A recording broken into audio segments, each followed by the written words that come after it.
My wife humiliated me in front of her friends, calling me a worthless loser.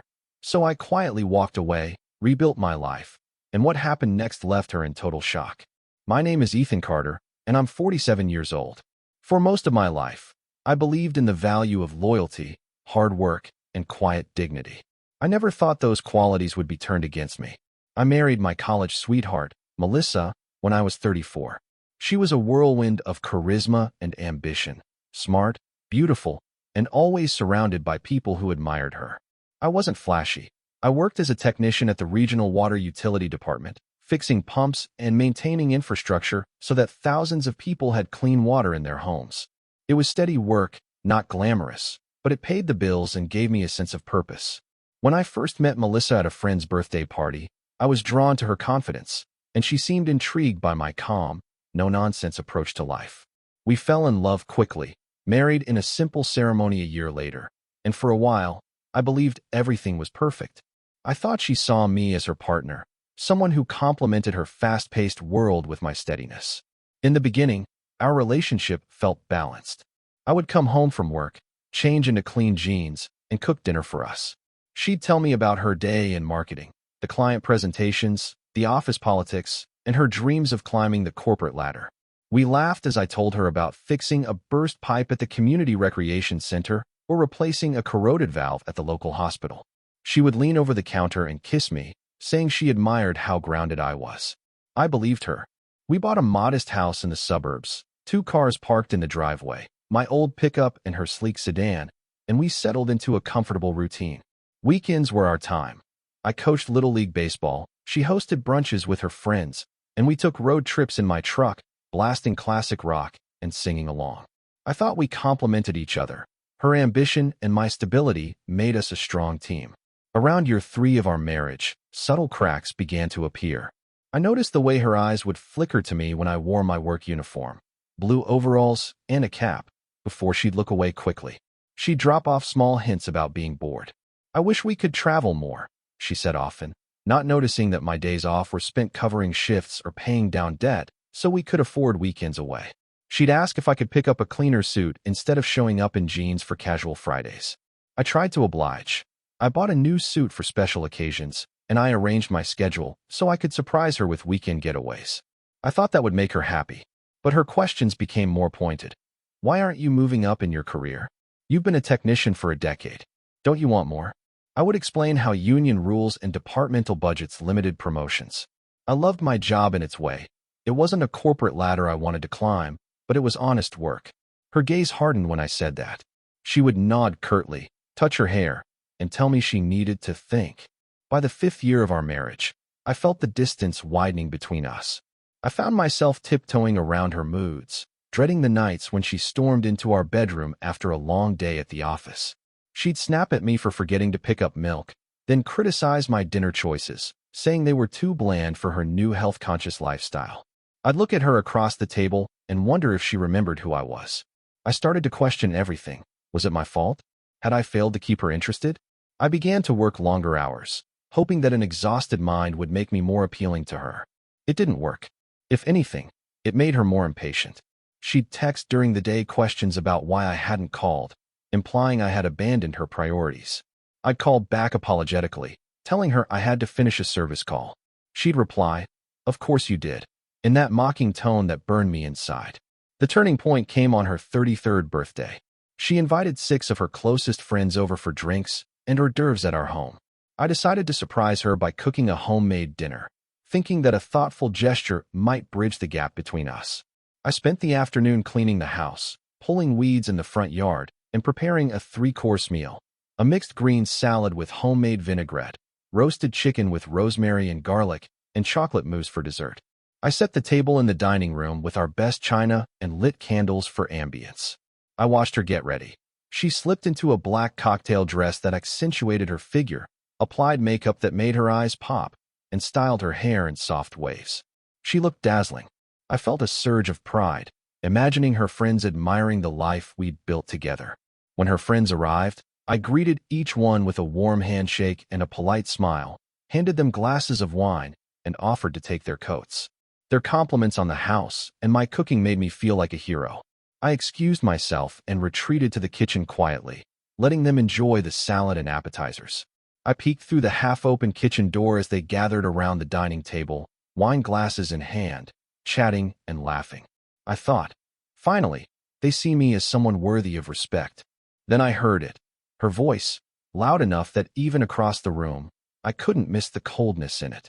So, how's the world of plumbing these days? Still spending all day in a greasy jumpsuit? One friend responded with a laugh. Yeah, Ethan's been fixing toilets since the Stone Age, hasn't he? They all laughed.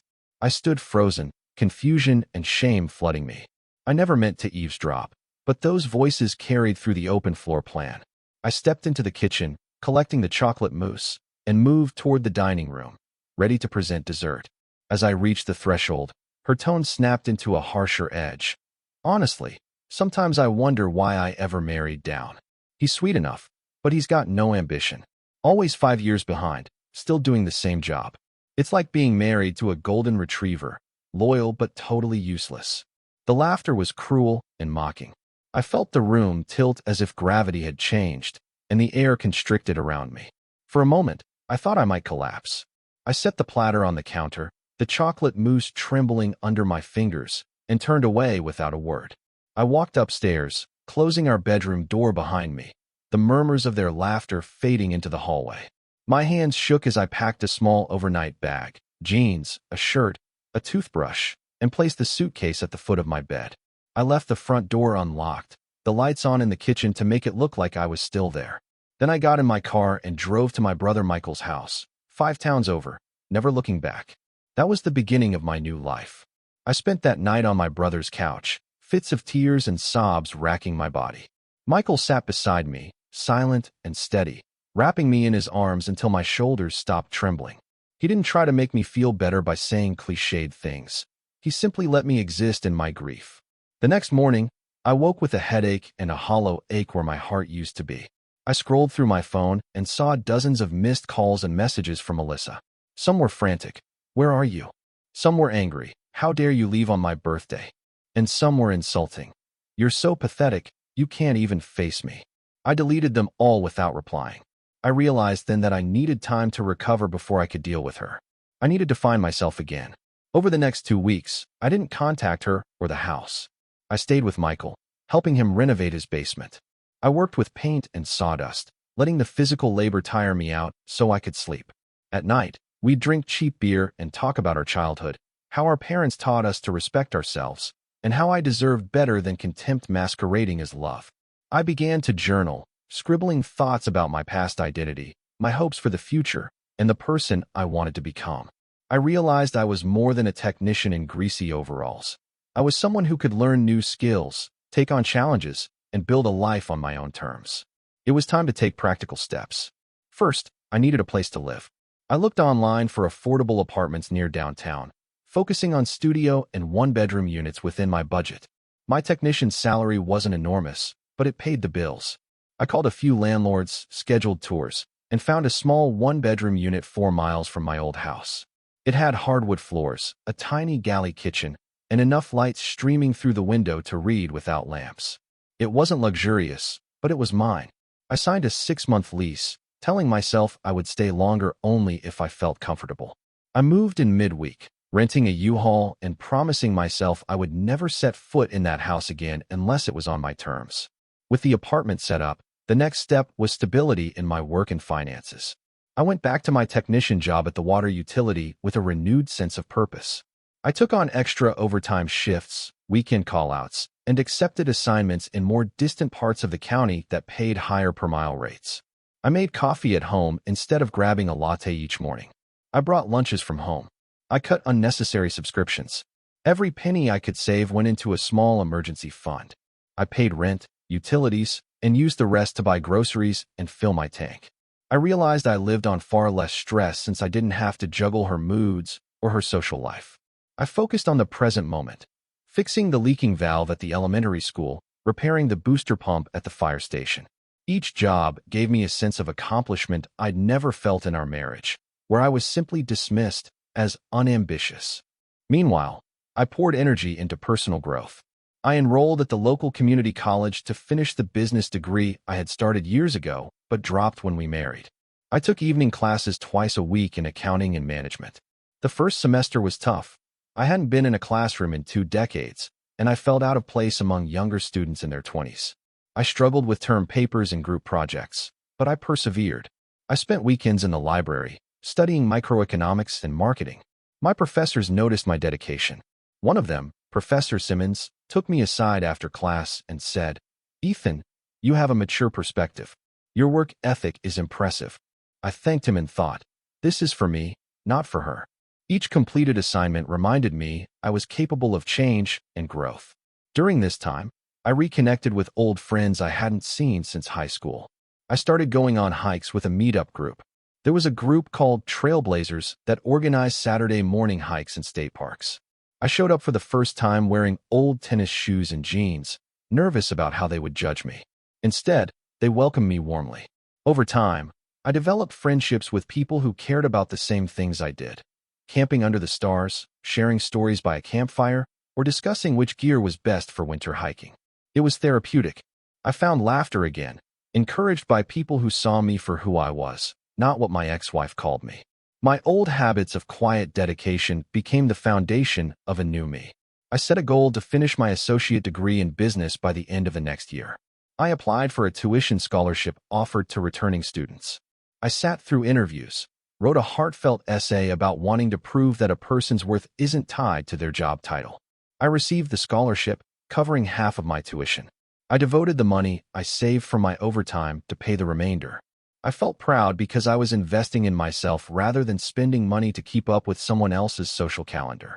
About 6 months after moving into my apartment, I started teaching a small after-school robotics program at a community center. The center director, Ms. Vega, knew I had a background in fixing machinery, so she asked if I could teach kids how to build simple robots. I loved tinkering, and the thought of inspiring kids excited me. Every Tuesday evening, 8 children grades 4 through 8 would gather around long tables scattered with wires, motors, and microcontrollers. I'd teach them to solder circuits or program basic movement patterns. Their eyes lit up when their creations moved across the floor. It reminded me of my own childhood, how my father taught me about taking things apart and putting them back together. I found purpose in guiding them toward a future they might not have considered otherwise. As the months went by, my financial situation stabilized. I managed rent, tuition, utilities, and groceries on my salary. I still bought coffee occasionally on hike days, but I relished that small indulgence rather than feeling guilty. On weekends, I'd camp with the meetup group or visit my mother, who lived 5 miles away in a modest apartment. My mother, Sandra, had battled type 2 diabetes for years, but she was stable since she managed her diet and exercised daily. My visits with her were a balm for my soul. She always greeted me with a warm hug and asked me about my classes, my work, and my new life. We laughed about childhood memories, how I used to pretend to be a superhero, or the time I tried to bake cookies and ended up burning half the batch. Her faith in me never wavered, even when I had felt utterly worthless after Melissa's betrayal.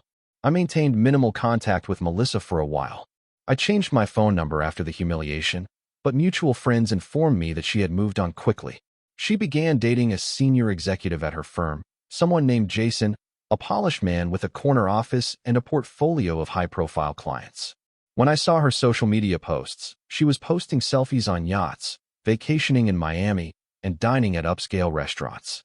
I felt a pang of something like envy, but I also realized it was irrelevant. I was building a life on values rather than appearances.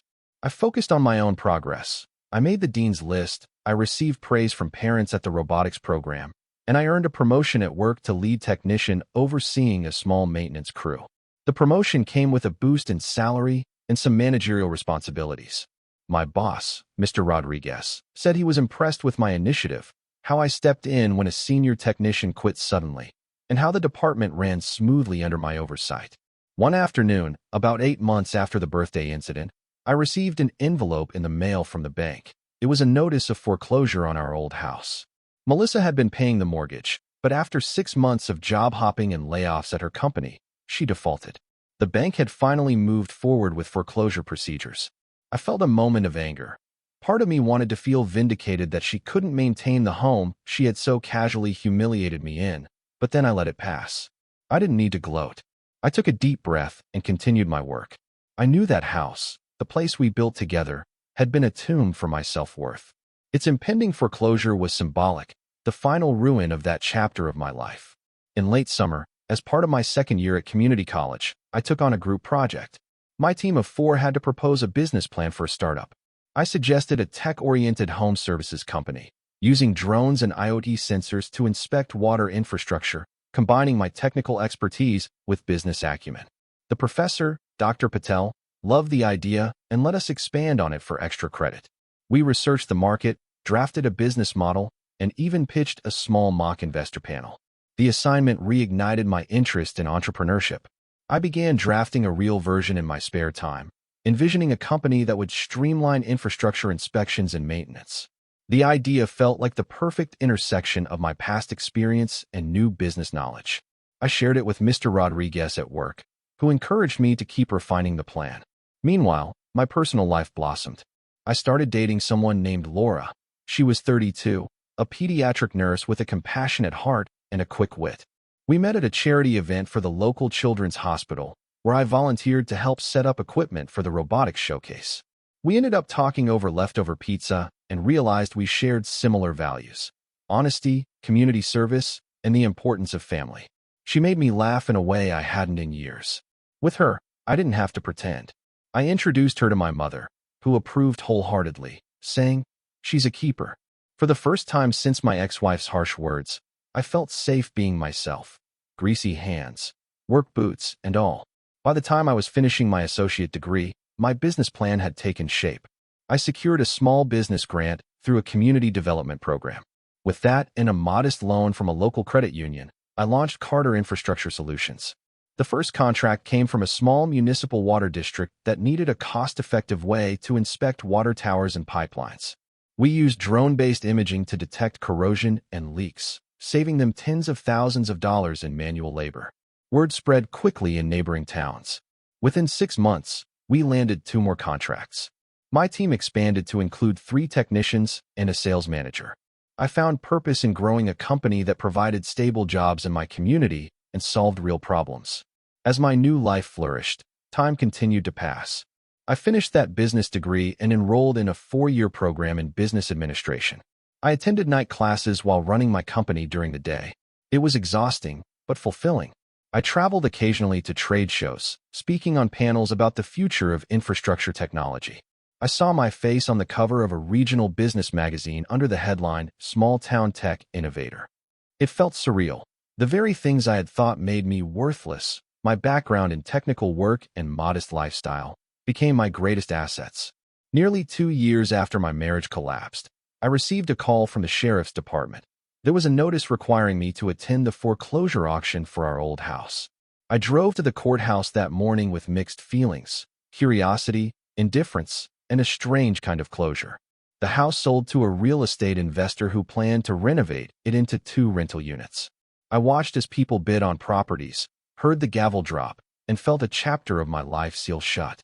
I stood outside afterward and breathed deeply. I had no regrets.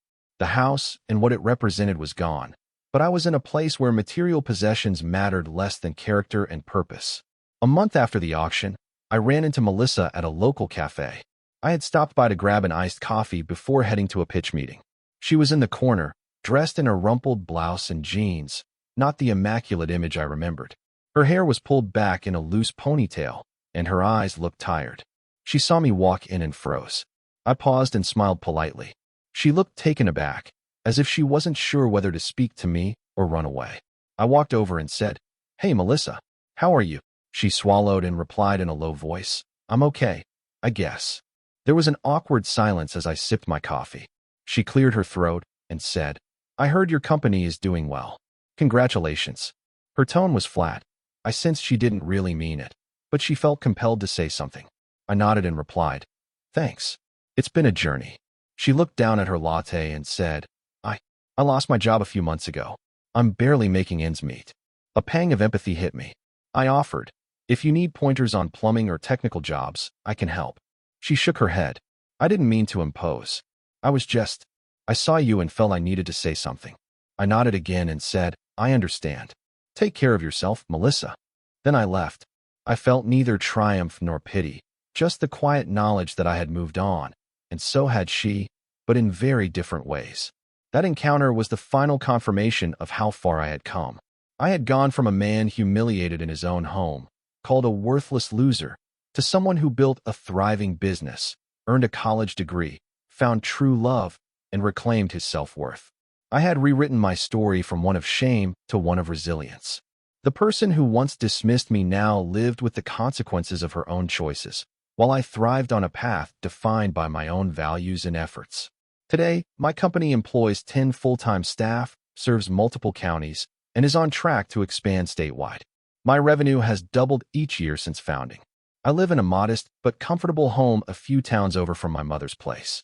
I'm engaged to Laura, who laughs at my terrible dad jokes and supports me through the highs and lows of entrepreneurship. We plan to marry next spring. My mother is in good health. Her diabetes is managed, and she volunteers at the local library. We celebrate holidays together with laughter, reminiscing about the past without bitterness. My life is built on authenticity, empathy, and community. I know where I came from and what I endured. I know what it feels like to be stripped of dignity in a whisper behind closed doors and to rise again, not by seeking revenge, but by quietly rebuilding and proving my own worth. If you're listening and have ever felt humiliated by someone who claimed to love you, know that walking away doesn't make you weak, it makes you brave. It takes tremendous courage to face an uncertain future rather than stay and let someone define your worth. Sometimes the best response to cruelty is silence followed by purpose. When you stand on your own 2 feet, prioritize your values, and invest in your growth, you become unstoppable. The person who thought they could break you will watch, astounded, as you thrive. When they see what you've become, that is your greatest victory, because it proves that no amount of disdain can hold back genuine resilience. I was called a worthless loser, but I used that moment as the spark to light a fire of determination. In the end, the person who was left in total shock was the one who thought she held all the power. I'm living proof that true strength comes from lifting yourself up when you've been pushed down.